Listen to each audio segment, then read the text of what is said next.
Hi everyone and welcome to my place. This beautiful metallic gold urn embellished was part of this year, or actually it was 2023 Astar's collection, and I loved it. Lots of you repeated this vase, and now I have many requests coming at me with, okay, so Astar, it was beautiful for Christmas, but how do you use metallic containers like this throughout the year? Well, I want you to know that I get my cues from the botanical world or from the atmosphere. When it comes to the fall or into winter, there's nothing nicer than something that is golden to just lift your spirits.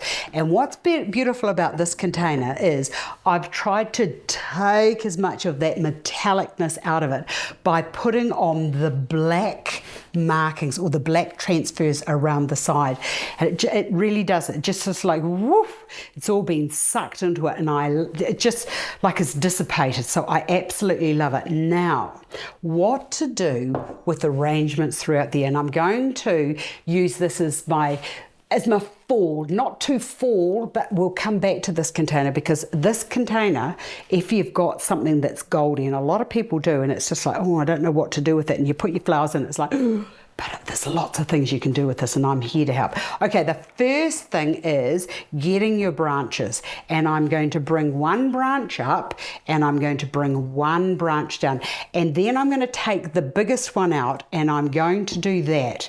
Now, by doing that, the great thing is that's not going to move very much, and that's going to kind of anchor that into place.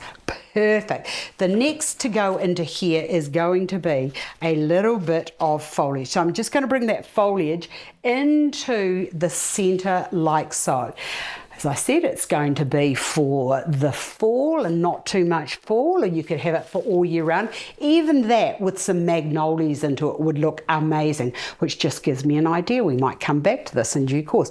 Okay, so we're bringing it into fall. So I've got these lovely sprigs of fall inspired foliage. So I'm going to come one going up there, and I'm going to bring this and poke that through there. And because I've got those leaves, the beauty of the leaves or the twigs is these are going to help to keep it in place. Now, should that want to move, what I can do is I can just do that. Nothing is moving, and I've got one piece left. So what I'm going to do with this, and the great thing is I've only got those two branches into there, and it's holding everything in place. So now I'm going to bring that into there, and I think that the beauty of vine is it gives movement. Also, when you look into the gold here and then look up into the golds and those beautiful umbery tones of fall, it sort of just all lends and blends together. I love it.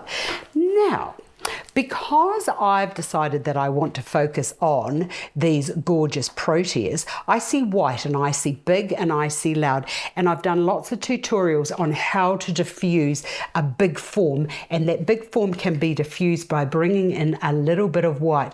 Now also, when I look into this wildflower, I can see little yellowy bits that could almost like connect back into there, and they do, because they've got that creaminess about them, which is actually bringing this down another level or two, because about now it's quite bright and loud.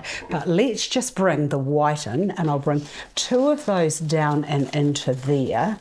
That can just go, oh yeah, perfect. Look at that, look at that. Now look what's happening and how that is diffusing the heaviness of the black, but the black of the branch is still coming into the container.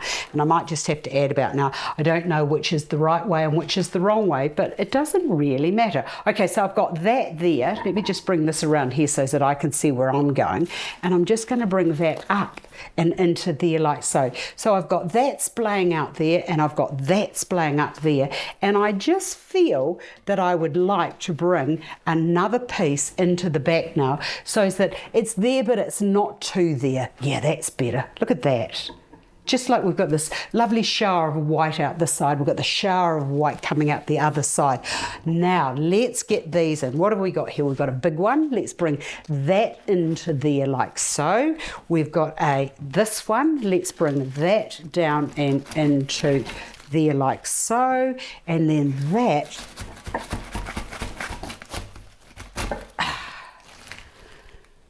Sometimes it's the strength that just determines where things fall. So now look what we've got.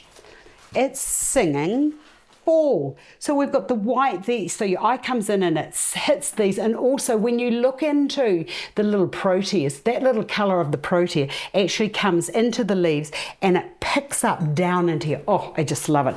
Okay, so we've got this beautiful, I love that colour, that peachy apricot of fall, it's just a beautiful soft colour. And I've got a few dried off roses, so I'm now going to just bring those into there, which I'll do quick, so that you can see where I'm going. That can go into there. That one can go into there, and I'm just stepping these up. I'm not doing them neat and tidy. I'm just like kind of just shoving them in, because why not? And then I'll bring one in and over to there. Like, oh, this is actually better than I thought it was going to be. Oh, I love it. And I'll bring that into there like so. And there we have a beautiful arrangement that sings fall, but not too much. We got to use our gold container that we did at Christmas, and it gets to walk another day. I hope you've enjoyed this, because I've enjoyed sharing it with you. And one more thing that I like to do is I like to just have my little container that there with it, just on the side, just to extend the design out just a little bit and to give that little bit of luster to a room. I hope you've enjoyed this. I've enjoyed sharing it with you. Oh, take that off there. Okay, see you again another day. Oh, I love it.